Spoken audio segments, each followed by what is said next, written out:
The nature of Lent is twofold. It's a season of preparation as well as a season of ascetical activity. The word ascesis literally means exercise or effort. And so it's that time when we give up not just chocolate and coffee, proverbially, but also just simply that we engage in ascetic activity. One, because Christ did it, and two, because the scriptures command us to do it. Benedict of Nursia in the 6th century said, quote, "This we can do in a fitting manner by refusing to indulge evil habits and by devoting ourselves to prayer with tears, to reading, to compunction of heart, and self-denial." So first of all, we can keep a good Lent by not indulging our evil habits. The Apostle Paul has something to say to that when he says, "I do not understand my own actions, for I do not do what I want, but I do the very thing I hate.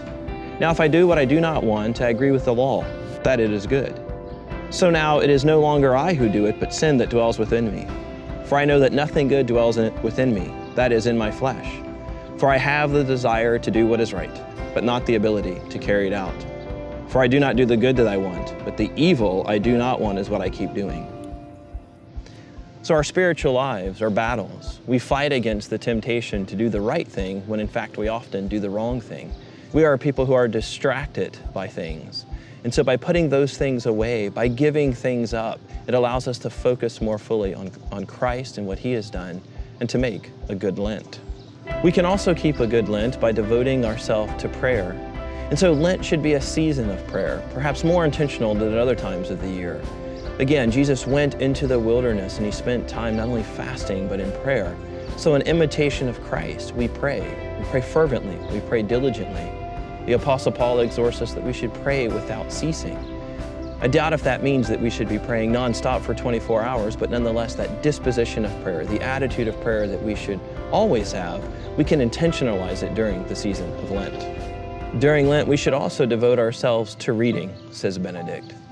Of course, we're always supposed to be reading, especially the scriptures, but during Lent, we can take on that added devotion as well, that we can be intentional, or perhaps more intentional, about our reading of scriptures and other Christian literature. We can make an effort to read the scriptures deeply, to sit with them for a season in ways that perhaps we don't do at other times. Through giving up of those things, through ascetical means, it will free up time for us to be more engaged in reading, and so we should do it. Benedict also says that we should have compunction of heart. We should mourn with those who mourn, and we should weep with those who weep.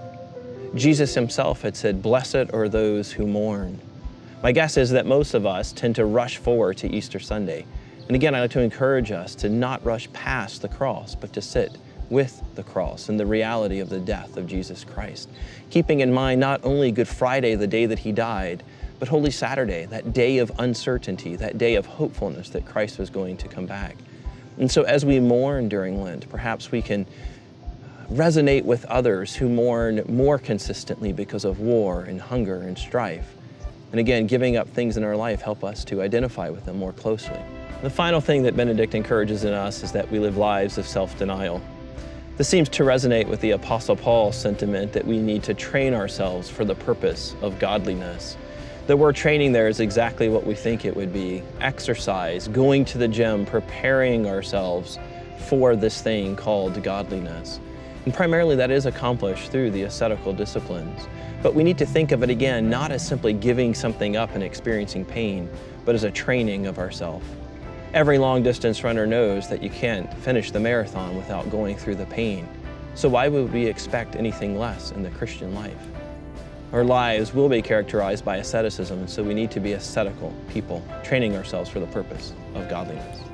So may this Lent be a season of preparation and asceticism for the glory of God.